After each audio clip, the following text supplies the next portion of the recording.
Wow, so much has happened today. So many videos had to be made, and it's only 6:39 p.m. on Thursday, February 20th, 2025.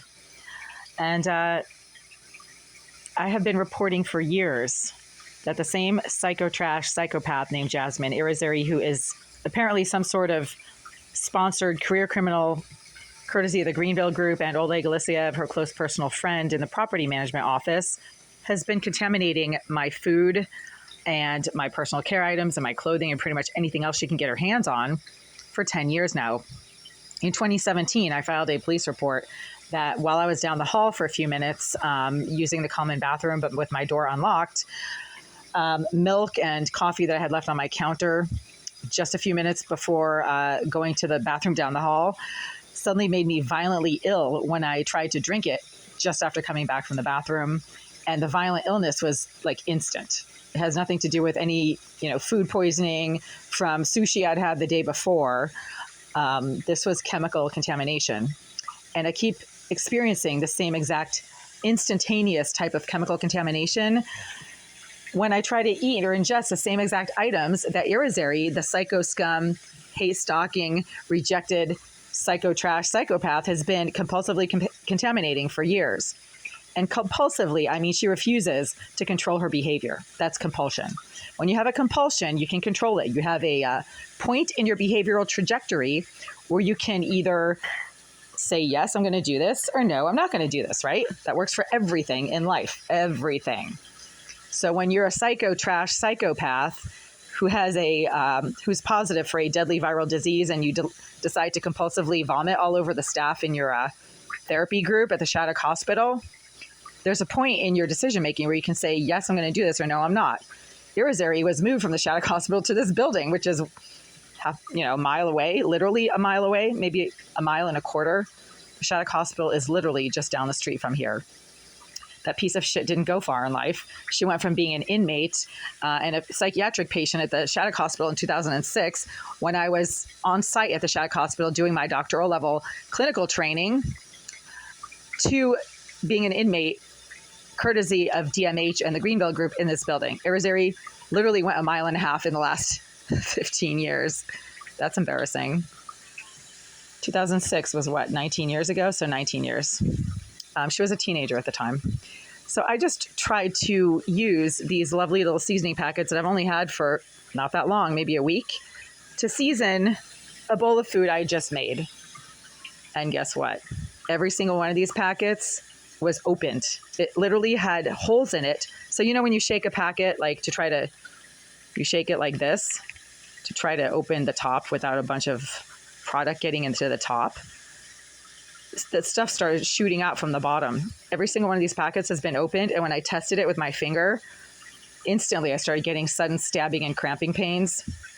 Instantly. That is not any kind of legitimate food ingredient that you would find in a safe food product. That is some type of contamination. And because the packets had already been poked with holes, obviously they've been contaminated. I can't use any of these packets. That's obviously the point. Irizarry not only has issues with other women, she has issues with food. She's a hideously obese piece of shit. And I'm not knocking people who are obese. I mean, I had weight issues myself. But again, you can do something about it. I no longer have weight issues. Okay?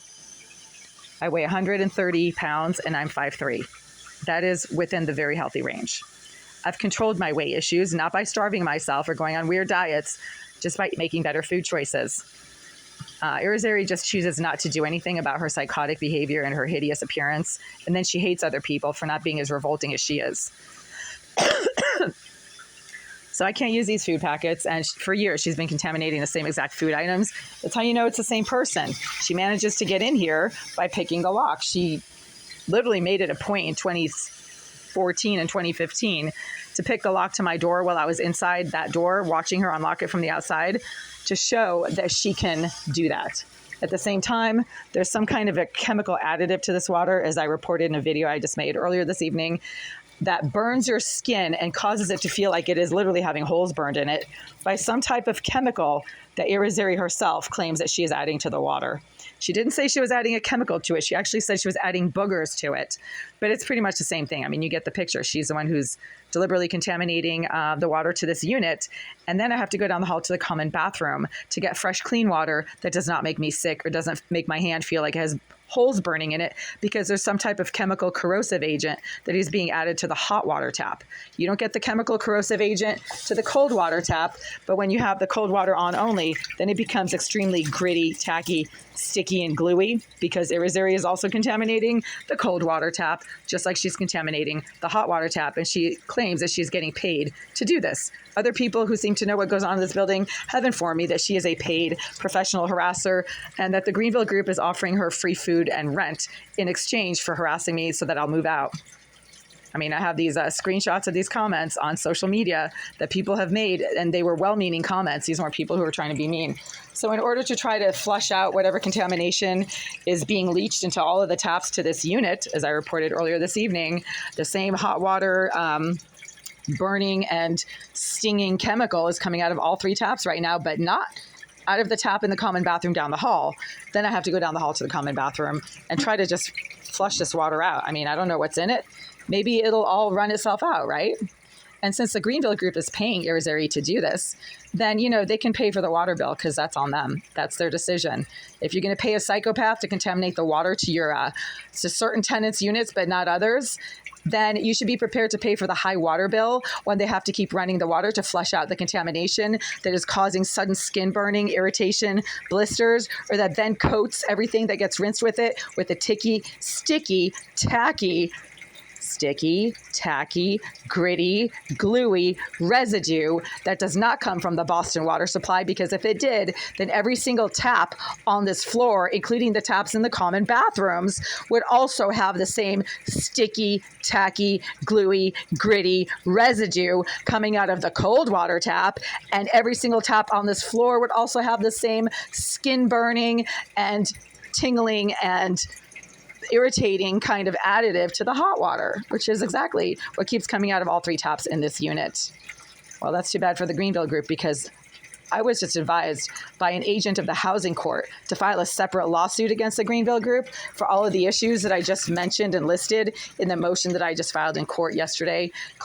Because obviously, if you can't use the taps to your kitchen sink to do any kind of cooking or drinking or toothbrushing because there's some kind of chemical agent in that water that causes sudden illness, skin burning, pain, and all kinds of other stuff that should never happen with water, because water is a neutral substance with a pH of 7, then maybe you should take your landlord to court and file a giant personal injury lawsuit against them.